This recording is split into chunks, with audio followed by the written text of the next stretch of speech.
Hello everyone, communication systems के gate lectures part 19 में आप सबका स्वागत है। अगर आपने इस लेक्चर सीरीज़ के प्रीवियस लेक्चर्स नहीं देखे हैं तो मैं आपको रिकमेंड करूंगा कि आप वो पार्ट भी पहले देख लें, और अब तक आपने अगर हमारे चैनल को सब्सक्राइब नहीं किया है तो सब्सक्राइब करके बेल आइकन पर क्लिक कर लें। इस लेक्चर में हम कवर करेंगे फेज मॉड्यूलेशन को, और इससे रिलेटेड में हमारे हैंड रिटन नोट्स डिस्क्रिप्शन में दी हुई लिंक पर जाकर डाउनलोड कर सकते हैं। डिस्क्रिप्शन में और भी यूज़फुल लिंक्स दी हुई हैं, आप उन्हें भी चेकआउट कर सकते हैं। तो फेज़ मॉड्यूलेशन, जैसा कि हम लोग जानते हैं कि ये एंगल मॉड्यूलेशन का ही एक पार्ट है। जैसा कि हम कैरियर सिग्नल CT को लिख सकते हैं AC cos 2π FCT plus phi, where this is the frequency part and this is phase part. तो जब फेज़ जो होगा मीन्स फाई जो होगा वो चेंज होगा in accordance with the message signal, तो हमारा फेज़ मॉड्यूलेशन होगा। Means when phi will be proportional to the message signal MT। ठीक है, तो प्रोपोर्शनल साइन को हटाने के लिए हम क्या लिख सकते हैं, एक कांस्टेंट लगा सकते हैं। तो हमने क्या लिख सकते हैं, phi equal to KP into MT, और ये फेज़ है फाई, तो इसलिए ये क्या होगा, रेडियन में। तो इस फाई की वैल्यू को हम जो कैरियर सिग्नल का इक्वेशन है उसमें पुट कर देंगे, तो हमारे पास इक्वेशन आ जाएगा, फेज मॉड्यूलेटेड सिग्नल का इक्वेशन क्या आ जाएगा, AC cos 2π FCT plus phi की जगह में हमने क्या पुट कर दिया, KP इंटू MT, ये वाली वैल्यू। तो यहाँ पर जो ये वर्ड है कांस्टेंट है KP, इस KP को हम लोग कहते हैं phase sensitivity of the modulator. जैसा कि हमने देखा था फ्रीक्वेंसी मॉड्यूलेशन में क्या था, KF था, जिसे हम लोग क्या करते थे, फ्रीक्वेंसी सेंसिटिविटी, और एम्पलीट्यूड मॉड्यूलेशन में क्या था, KA था, जिसे हम लोग क्या कह रहे थे, एम्पलीट्यूड सेंसिटिविटी। तो ये इसकी जो यूनिट होती है वो होती है रेडियन पर वोल्ट। ये रिप्रेजेंट करता है कि फॉर अ 1 वोल्ट की फेज शिफ्ट कितना होगा, for a 1 volt change how much phase will change. ठीक है, इस पर डिपेंड करता है कि आपका फेज कितना ज़्यादा या कितना कम चेंज होगा in accordance with the message signal. ठीक है, अगर हम इसको अब और हम एक्सपेंड करें, for let suppose single tone signal, let suppose हमारा MT जो है वो एक सिंगल टोन सिग्नल है। MT equal to let suppose हमारा क्या है, AM cos 2π FMT, ये है। ठीक है, तो MT की जगह में हम अगर वैल्यू पुट कर दें तो हमें यहाँ पर मिलेगा ST equal to AC cos 2π FCT plus KP, MT की जगह में वैल्यू पुट कर दिया AM cos 2π FMT। ठीक है, तो ये तो हमारा हो गया for a single tone message signal equation of phase modulated signal. ठीक है, तो देखिए इसमें क्या है, फेज जो फेज मीन्स ये, ठीक है, ये वाला पार्ट वो चेंज हो रहा है मैसेज सिग्नल के अकॉर्डिंग। ये हमारा मैसेज सिग्नल है, तो ये मैक्सिमम कितना चेंज हो सकता है। देखिए जैसे AM cos 2π FMT, इसकी जो मैक्सिमम वैल्यू क्या हो सकती है, AM हो सकती है, क्योंकि कॉस जो सिग्नल है, कॉस साइनोसॉइडल सिग्नल की वैल्यू मैक्सिमम क्या होती है, 1 होती है, मिनिमम क्या होती है, -1 होती है। तो इसमें जो मैक्सिमम चेंजेस होगा वो क्या होगा, when cos 2π FMT equal to 1, तो जब ये 1 होगा तो मैक्सिमम चेंज क्या होगा, KP इंटू AM। तो इस मैक्सिमम चेंज इन फेज, इसे हम लोग कहते हैं फेज डेविएशन। ठीक है, और उसे रिप्रेजेंट करते हैं del phi equal to KP into AM, means it is the maximum deviation in phase, इसे क्या कहते हैं, फेज डेविएशन। ठीक है, तो इसे हम लोग इसकी वैल्यू को यहाँ पर ऐसा डेल F लिख के रिप्रेजेंट कर सकते हैं। साथ ही साथ फेज मॉड्यूलेटेड सिग्नल में यही हमारा क्या होता है, इसे हम सेम मॉड्यूलेशन इंडेक्स भी कहते हैं, तो इसे हम क्या लिख सकते हैं, बीटा भी लिख सकते हैं। ठीक है, मॉड्यूलेशन इंडेक्स भी सेम होता है इस केस में, और फेज डेविएशन दोनों सेम चीज़ होता है, और वो क्या होता है, KP इंटू AM। ठीक है, नेक्स्ट जब अगर हम ये देखिए, हमें ये इक्वेशन मिल गया। ठीक है, ये इक्वेशन किसका मिल गया, फेज मॉड्यूलेटेड सिग्नल का इक्वेशन मिल गया। जब हमने मैसेज सिग्नल क्या कंसिडर किया था, मैसेज सिग्नल हमने कंसिडर किया था AM cos 2π FMT, ये मैसेज सिग्नल जब हमने कंसिडर किया था तो हमें ये फेज मॉड्यूलेटेड सिग्नल मिला।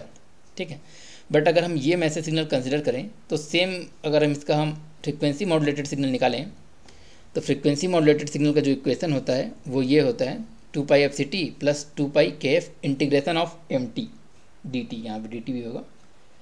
तो because of this integration sign हमें यहाँ पर क्या मिलेगा, सेम उसी तरह का मिलेगा, बट यहाँ पे कॉस जहाँ पर आ रहा था वहाँ पे क्या आ जाएगा, साइन 2π FMT आ जाएगा। हमें सेम इसी टाइप का इक्वेशन मिलेगा, फेज मॉड्यूलेटेड इक्वेशन टाइप का, बट यहाँ पे क्या आ रहा था, cos 2π FMT, हमें यहाँ पे क्या मिलेगा, वहाँ पे साइन 2π/fmt मिलेगा, ठीक है। और साइन 2π/fmt क्यों मिल रहा है? क्योंकि यहाँ पे इंटीग्रेशन का साइन है, और यहाँ पर जो बीटा है, ये बीटा यहाँ पे क्या होगा, del f/m, ठीक है। ये हम देख चुके हैं जब हम fm पढ़ रहे थे तब, वे del f is the kf into am, ठीक है। तो ये जो है क्या क्या कह सकते हैं हम, मीन्स जो फेज मॉड्यूलेटेड सिग्नल है और जो फ्रीक्वेंसी मॉड्यूलेटेड सिग्नल है, दोनों क्या हैं, दोनों का स्पेक्ट्रम सेम है, बट केवल इसमें फेज शिफ्ट है, लगभग सेम है, केवल इसमें फेज शिफ्ट है। जैसे कि यहाँ पे कॉज आ रहा है, यहाँ पे क्या आ रहा है, यहाँ पे देख सकते हैं यहाँ पे कॉज आ रहा है, वहाँ पर साइन आ रहा है, तो हम कह सकते हैं कि इसमें फेज शिफ्ट है 90 डिग्री का मैसेज सिग्नल में, बाकी ऑलमोस्ट क्या है, सेम है। हाँ, यहाँ पर थोड़ा इसके एम्पलीट्यूड में चेंज हो सकता है, बट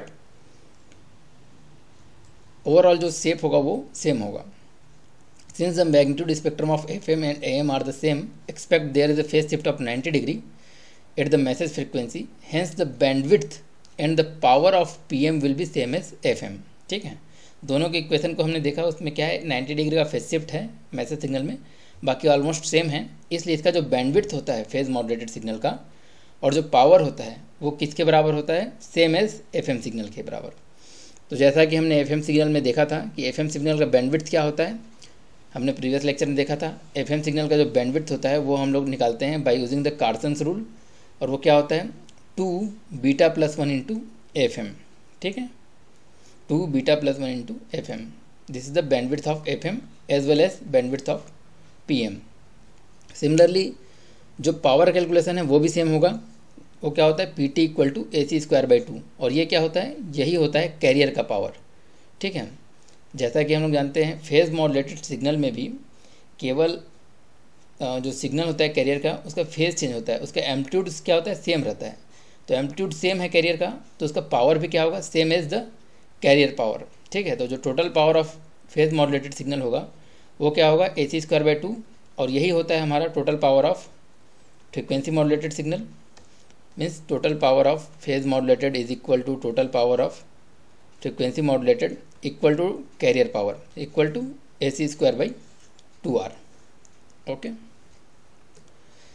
नेक्स्ट देखिए, फेज मॉड्यूलेशन और फ्रीक्वेंसी मॉड्यूलेशन में बहुत सी सिमिलैरिटीज़ हैं, इसलिए हम जब हमें फेज मॉड्यूलेटेड दिया हो तब हम उससे क्या कर सकते हैं, फ्रीक्वेंसी मॉड्यूलेटेड वेव जनरेट कर सकते हैं, और जब फ्रीक्वेंसी मॉड्यूलेटेड वेव दिया हो उससे फेज मॉड्यूलेटेड वेव जनरेट कर सकते हैं। कैसे कर सकते हैं देखते हैं।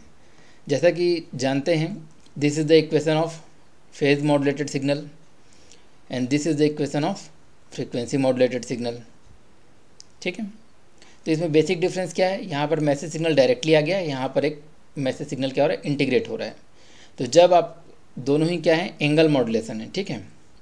तो जब आपको जनरेशन ऑफ FM सिग्नल को जनरेट करना है by using the phase modulator, तो फेज मॉड्यूलेटर का इक्वेशन होता है, let suppose this is the phase modulator, तो इसमें MT है, और हमारा फ्रीक्वेंसी मॉड्यूलेशन में क्या होता है, इंटीग्रेशन ऑफ MT होता है। तो इस बॉक्स से पहले अगर हम एक इंटीग्रेटर लगा दें, मीन्स मैसेज सिग्नल को फेज मॉड्यूलेटर में पास करने से पहले अगर हम एक इंटीग्रेटर लगा दें, तो यहाँ पर हमें इंटीग्रेशन ऑफ MT मिलेगा, और यहाँ पर ये सिग्नल जब पास होगा तो इसके आउटपुट में जो सिग्नल हमें मिलेगा वो हमारा क्या होगा, फ्रीक्वेंसी मॉड्यूलेटेड सिग्नल होगा, ठीक है। देखिए ये KP जो है, KP और यहाँ पे 2π/kf, तो basically these two are the nothing but the constants, ठीक है। ये तो क्या है, कॉन्स्टेंट्स हैं।